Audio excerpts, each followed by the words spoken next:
Hey everybody, welcome back to the Johnny Laing Show with Johnny Laing. And I grew up in a police household, and but still don't know it all about what's going on. And we have with us today a retired police officer, a local, and I just want to know so much about what has happened and how it's changed as far as the police force is concerned. And this is my good friend, Gerald Locklear. Jer, thanks for coming. So let's let the folks know a little bit about who you are. Let's start from the beginning. Where did you grow up locally? I grew up in East Baltimore, on Baltimore Street, So near Broadway. Down there in the city. Down in the city, in the 60s.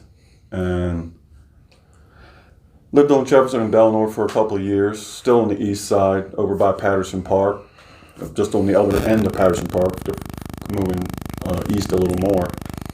And we moved out to Baltimore County in Essex, I guess I was 12, 13.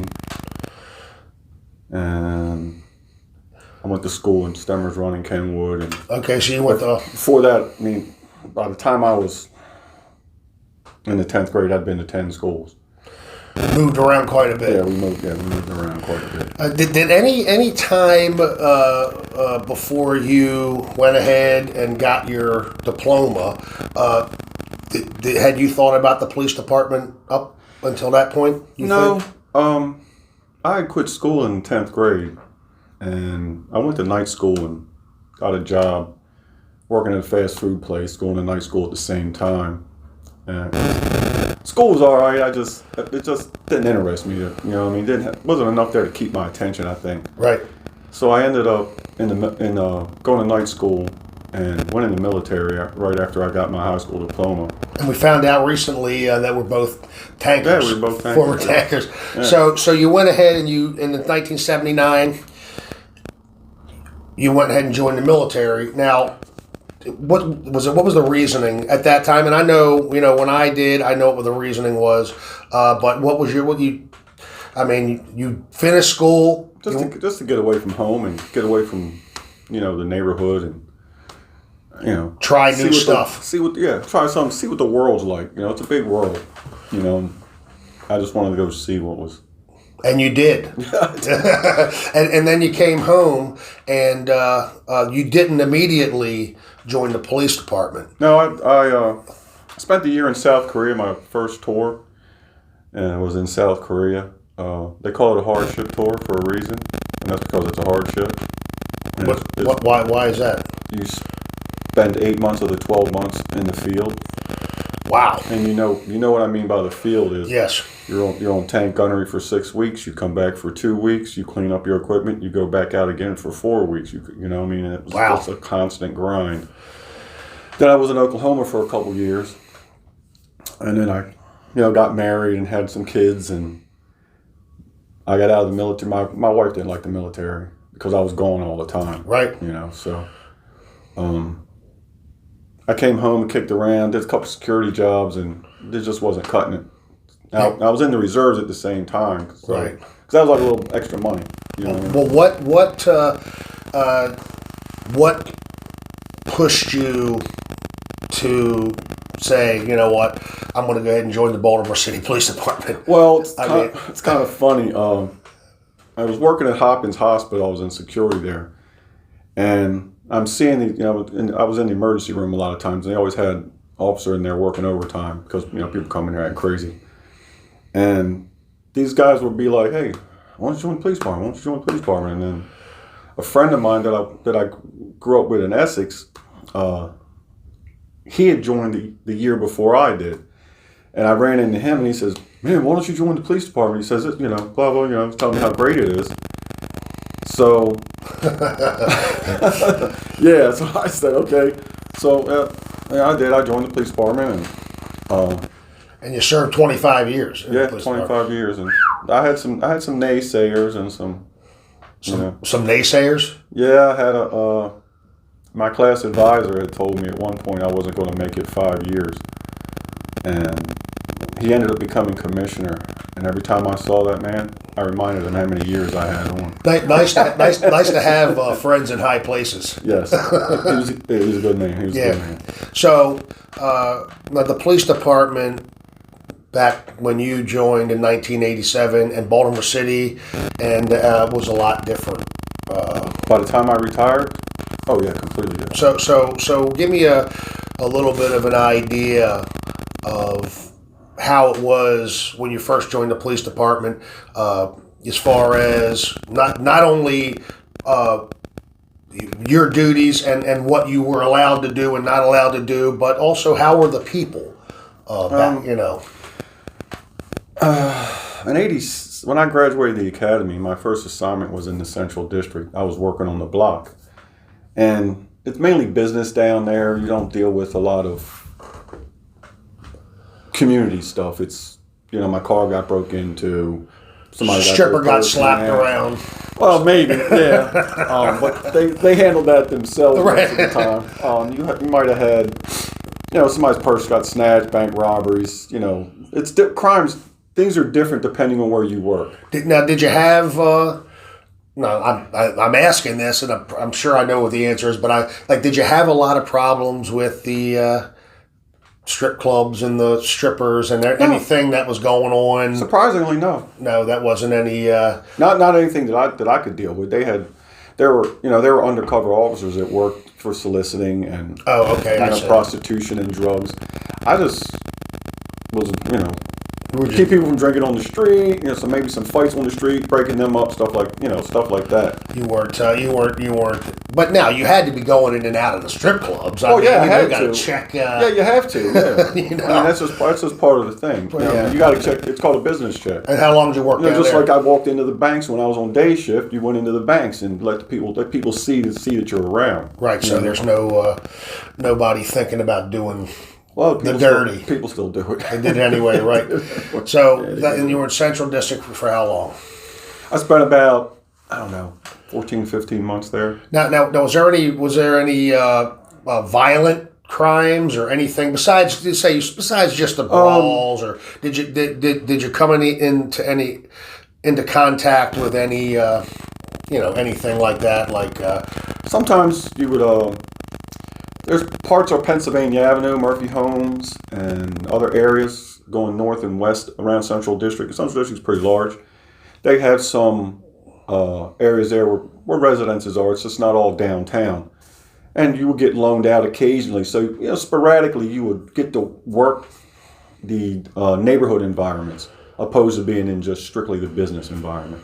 Right, which is the domestic is. Yeah. Now you're dealing with domestics, and you're dealing with people getting shot and stabbed, robbed, a lot of robberies, and right, husbands and wives, domestic and violence, child abuse, That's when you're really getting into the nitty gritty. That's where you. So is that where you ended up? And what I mean is, after you left with the businesses part of it, did you go into more like? Yeah, I transferred to the Southeast District.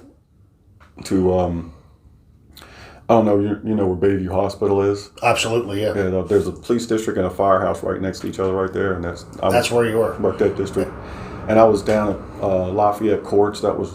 And Douglas Homes, the projects down right next to the Central District where I had transferred from. It was right next to it. But it was the Southeast, but it was right next to the. Yeah, just bordered it. President Street. President Gay Street was the cutoff for Central District and the Southeast District. So I worked a block away from the district that I had just transferred from. Wow. The way they have the borders is, yeah. So what, now I know that being a police officer is it's a tough gig and for not very much pay.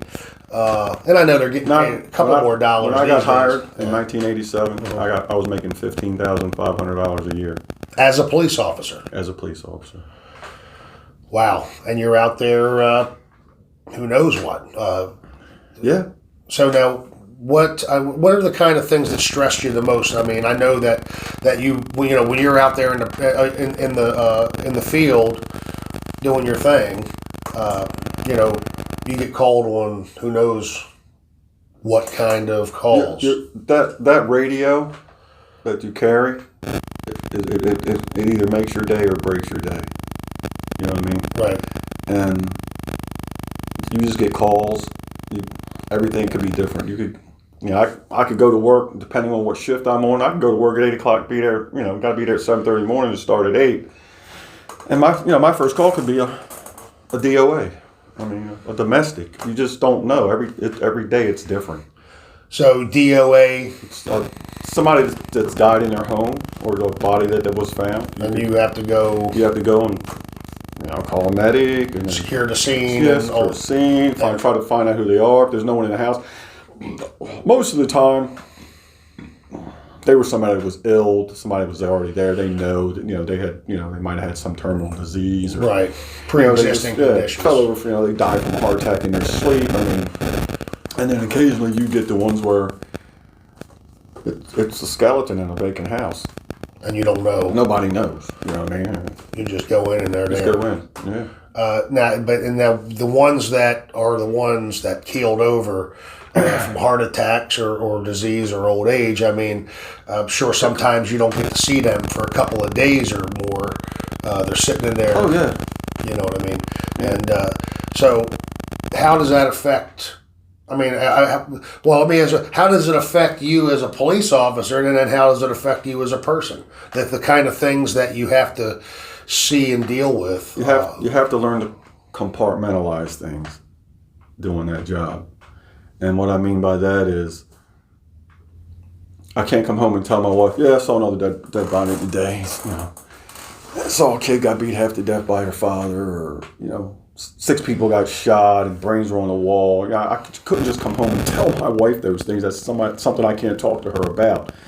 So I had to come home, and before I go in the door, you take a deep breath, and as long as I don't have any cuts or bruises or lumps or bumps, I had a good day. Right. You know what I mean? As far as she knows, everything was fine, unless I call and say, hey, I got a last minute arrest. You go into husband and daddy mode. Right. You have before to you walk in the door. Compartmentalize everything, because if you don't, I mean, it'll wreck it all. Well, first of all, unless your wife is really mentally tough, and you don't want to tell her all that. Yeah, she don't even know. She didn't even know. I mean, she didn't even know all that. So that probably made it a little tougher.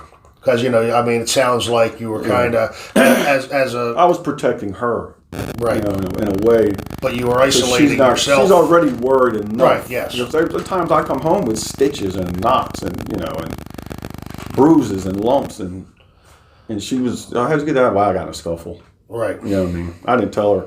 I had to chase this guy 3 blocks. He was armed with a gun. We rolling around in the air, and I cut my ear on something. I had stitches in my ear. You know what I mean? Well, I dislocated my thumb trying to lock this guy up he was doing whatever he was doing, and he was twisting around, and my hand got twisted up in his hoodie, and it dislocated I tell her that. I just got in a scuffle. Yeah, you had a downplay. Yeah. So who did you talk to, or who do you talk to, or who did you talk to then? When this other cops. How long till it started affecting you? Me? Because you were a police officer for 25 years, and then at some point, probably about 10 or 12 years in, probably about halfway through it, it starts to wear on you.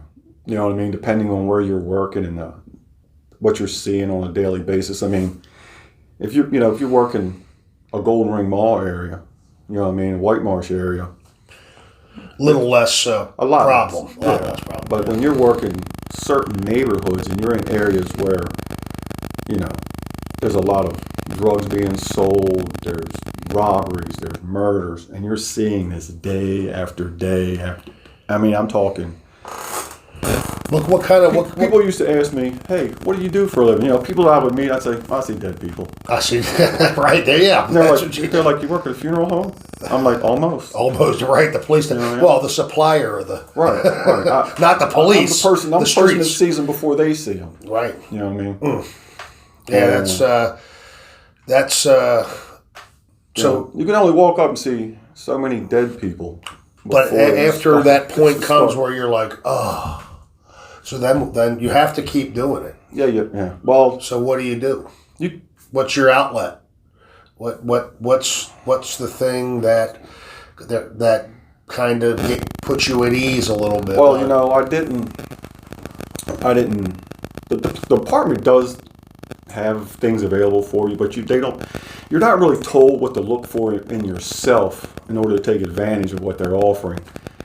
And at one point, I had a pain that was in the back of my neck here.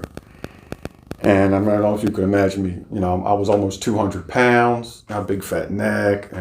Really? No, I can't imagine that. I would sit down and my vest would pinch between my gun, but my stomach would pinch between my gun belt and my vest. And I was out of shape. I was smoking and drinking a lot. I'm trying to cope with, being a father and a husband and this job. And it has to be that way.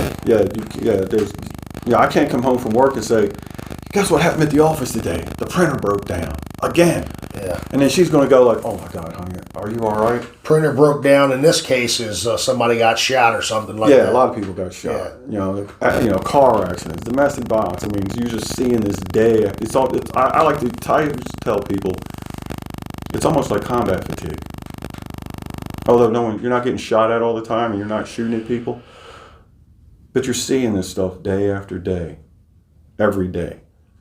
Because at one point, we worked 6 days on and 2 days off. Wow. And your days rotated every week and your shifts rotated every 28 days. So I would spend 28 days on 8 to 4, and I'd work 6 days on and 2 days off. And then I would spend the next 28 days on 4 to 12, 6 days on, 2 days off. Wow. And then the next 28 days on midnight, 12 at night to 8 in the morning, 6 days on and 2 days off. And then start all over again. What's the what's the worst shift to work? 12 to 8? Probably day work. Really? Yeah, because they give you a lot of paperwork. Oh. on 4 to 12 goes by quickly. I don't know what I was expecting to hear. Well, because you're really busy on the 4 to 12 shift. When I was in the Eastern District, and it's summertime, I'm talking 95, 100 degrees. Right. You come in, you go to roll call, they tell you what happened on the shift before, and then you go out on the street, you get your radio, and the communications people call your shift commander, he's a lieutenant, and they tell him, your shift's 60 calls down. That's 60 people that's called the police, we got to hurry up and go answer. Oh. Meanwhile, there's calls coming in. Right. And you're down 60. And you only have 3 sectors with 5 or 6 cars in each sector. How many police officers per car? Just one per car? Yeah. The city don't give you the luxury of having a partner most of the time. Unless somebody's extra is on, mostly you're by yourself. Wow. That's got to be tough. Wow, I can't. I'm just trying to think of a situation where I can think of many where you have to go and defuse it, and there might be several different parties with weapons. Or the good thing is in the city, your backup's 30 seconds away. Well, what was the respect level back then when you joined the police department? As far as the communities? Yeah, the communities. I know there's always the guys that are the anti-police or they hate the police or whatever. But what do you think that the reception of the police generally was? If you're talking about as a whole,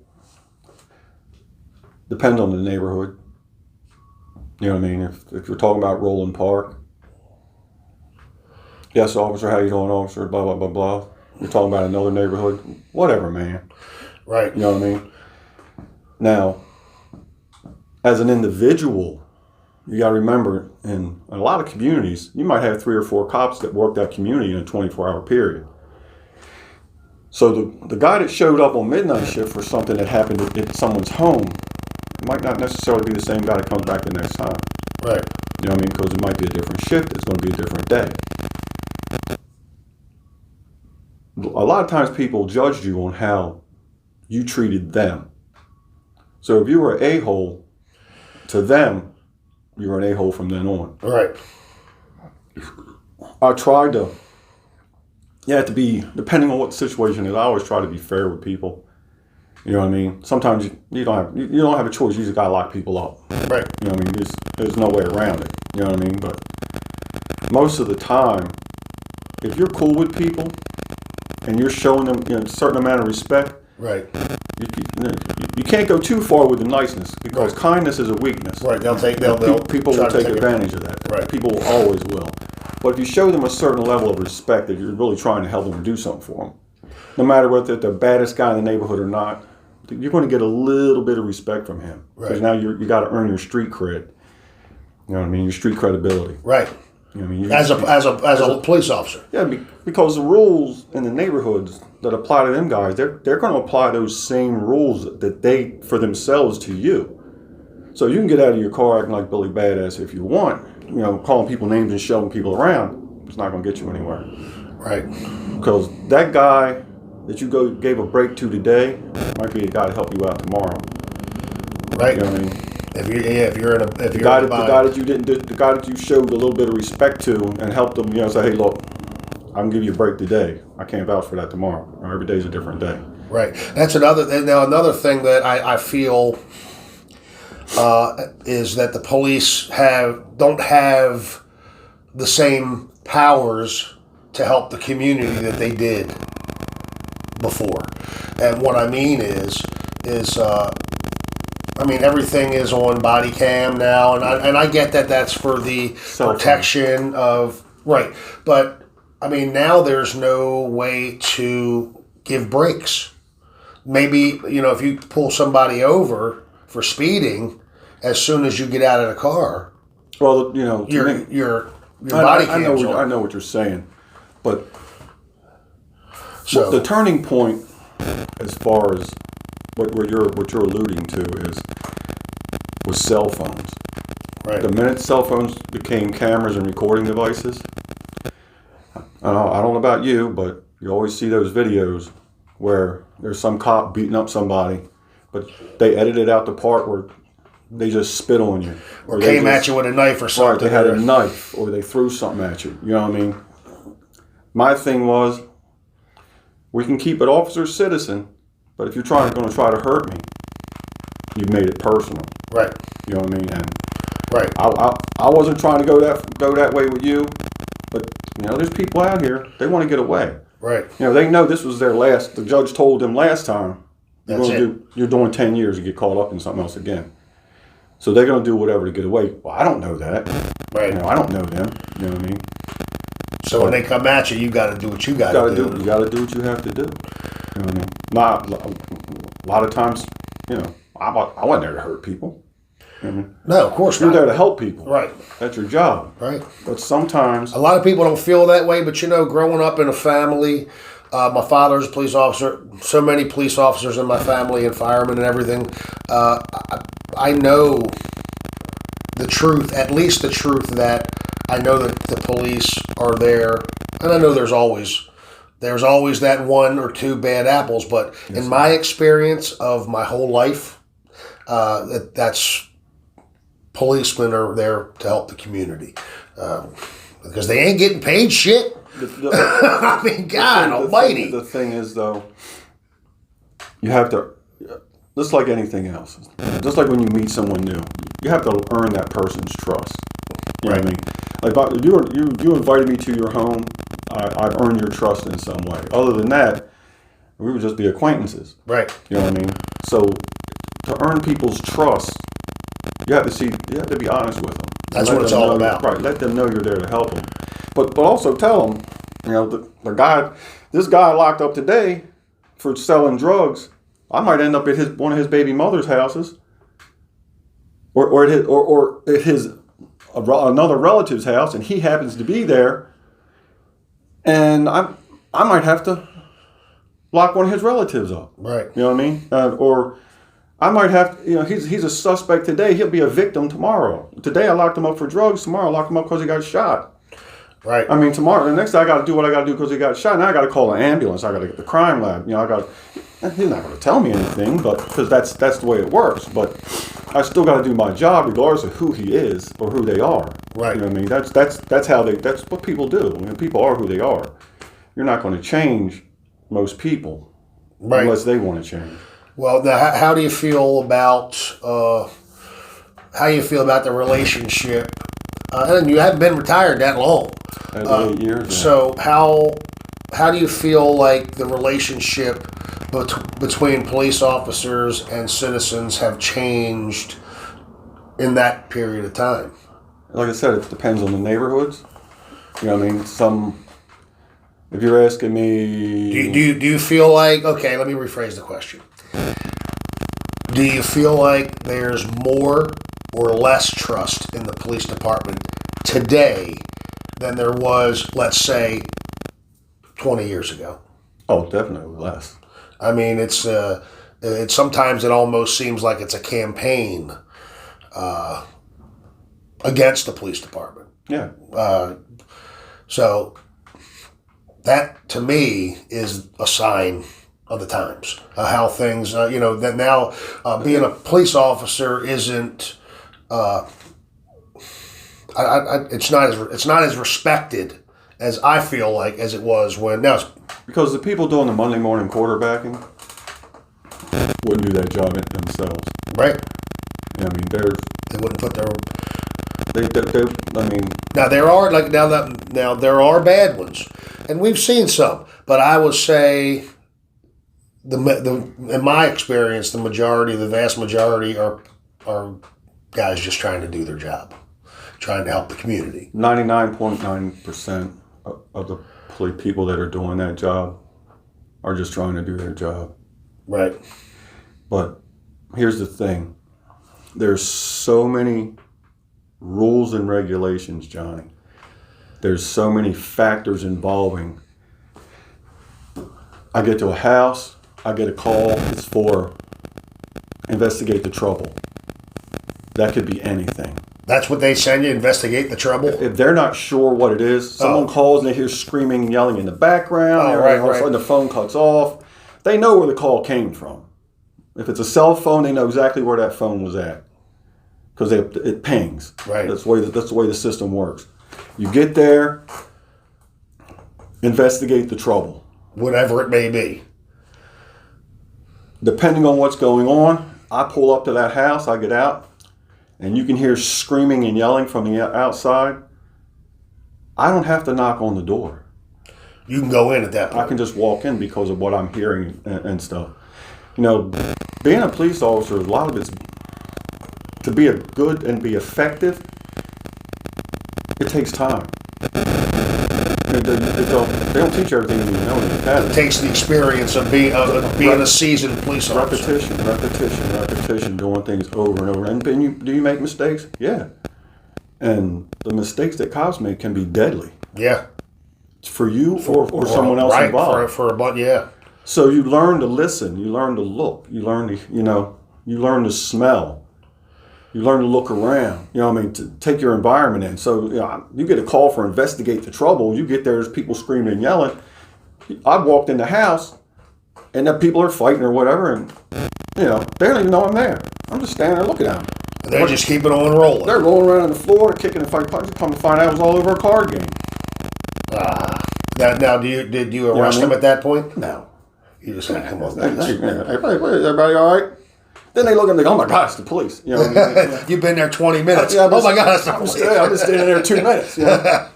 And then, it's just crazy that. It just, I guess it depends on the situation. But then there's time, then it might be that one time you investigate the trouble, you get there, the door's open, you don't hear anything, you knock, you don't hear anything, you go in, there's a dead person on the floor. You know what I mean? You never know. Just like when you stop a car, I don't know that person. Right. I don't know that they just killed 3 people and they're trying to get away. I don't know their license is suspended. I don't know they got 2 warrants on them. I don't know any of these things. I don't know they have a handgun in their glove box or one in their hand down by the seat. I don't know any of those things until I walk up to that car.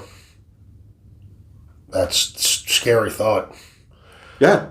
People don't realize That's the nitty gritty right there. You're stepping into situations You have several times a day, and you no just clue you don't know what's on. going on. No clue. Even if you have some information, you don't ever have that And what's information. crazy is, Johnny, every 3 seconds, I believe it is, there's a police and citizen interaction in this country. Every 3 seconds of every day. Now that's hundreds of thousands. That's good and bad.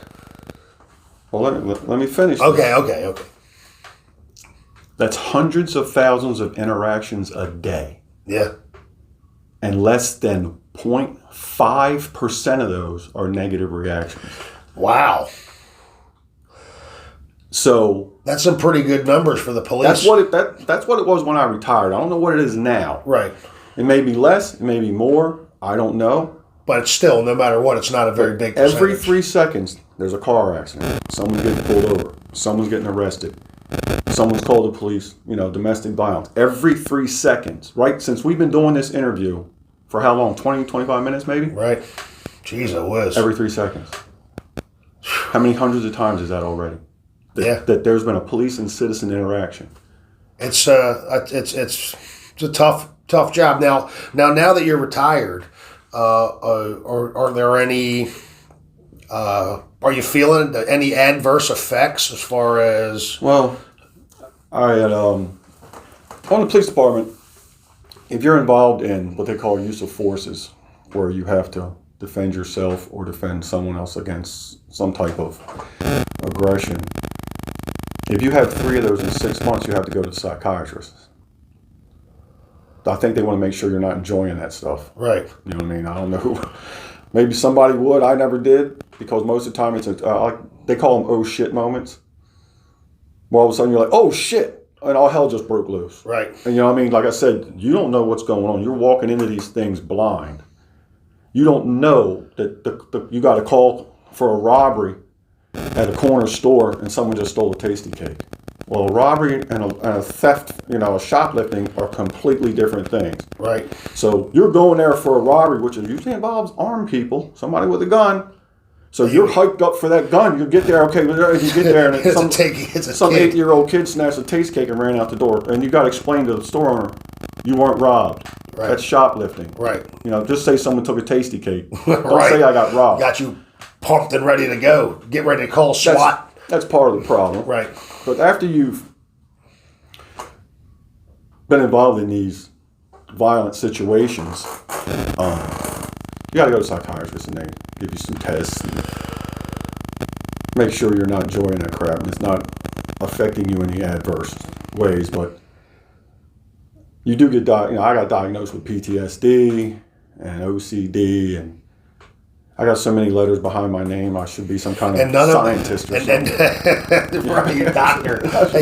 He's a now a doctor doctor. of some sort, rocket scientist or something. But after 25 years, of everything you've been talking about, everything that we've discussed, it does take a toll on you, and it doesn't affect. I don't think it really affected me right away, but it catches up to you. I don't know anybody that's, I got friends that I interact with that that live. I know guys that retired. They moved to West Virginia. I mean, they're living like mountain men out in the middle of nowhere. They had to get away from all this, everything and everybody. Wow. They're living up in Oakland, Maryland, up in the hills, out in Romney, West Virginia, just out in the middle of nowhere, because they had to get away from it.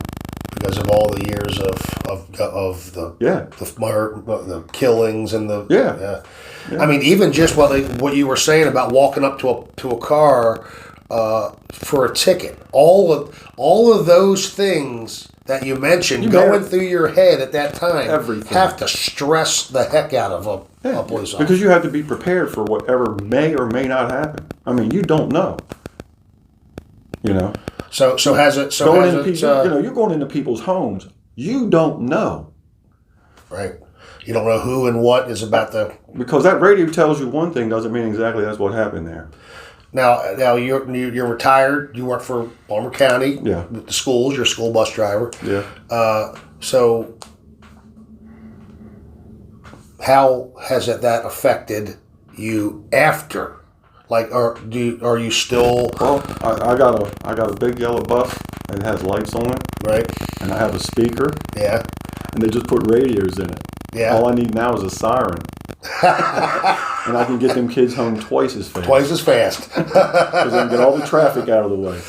So, Jay, I really appreciate you coming down. This is the kind of thing that I want everyone here to know about. As you all know, I support the police department and the police. This is kind of a little taste of what's going on with these guys. So please, remember, smile at them, they'll smile at you, as you just heard. Yeah, if you get pulled over, don't say what the fuck you want. Right. Say, hey, I know, officer, if you were wrong, say you were wrong. Most of the time it's going to work out in your favor. Don't get me wrong, I was never a big ticket guy. If I had a sergeant told me one time, I need you to write a ticket, and I wrote a ticket that night, but we hadn't used that ticket book in 4 years.